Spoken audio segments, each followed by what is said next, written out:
Yeah, 5 minutes, Councillor.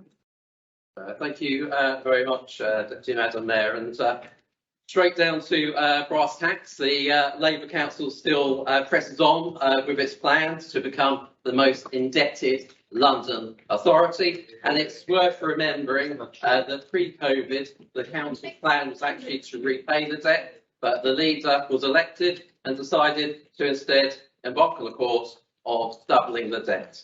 And we have repeatedly warned of the risks of doing so.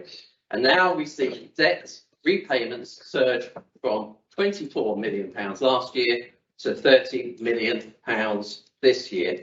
And this position would have actually been far worse had it not been for the Labour administration's incompetence of not being able to deliver projects on time. So it's truly under borrowed to invest, effectively saving themselves from themselves.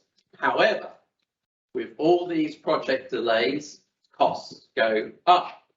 More costs, more debt interest, more cuts to frontline services. Now, despite under borrowing, we've actually passed the indebted bankrupt slough, and the warnings are apparent. But we keep hearing borrow to invest, borrow to invest, borrow to invest.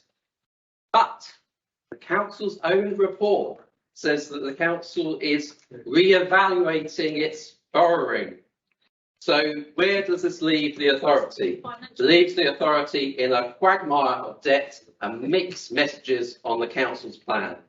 And the situation is so bad that this is the first year where the council has not been in a position to restructure its own debt. It's actually avoided it and stopped doing it. But that situation is unavoidable. In the next 2 years, we have a debt bubble coming up to maturity of £192 million. And the big question is how much of that debt is going to need refinancing? Because if it needs refinancing, the payments go up and there's going to be more cuts to frontline services. And residents are already paying the cost. Revenue services, frontline budgets like the bins and essential services to our residents are being cut by the millions. £3 million is having to be cut from frontline services because of your decisions. And that isn't a fixed constant. As you keep borrowing more, that is going to get worse. So in 4 years' time, it's not going to be £3 million.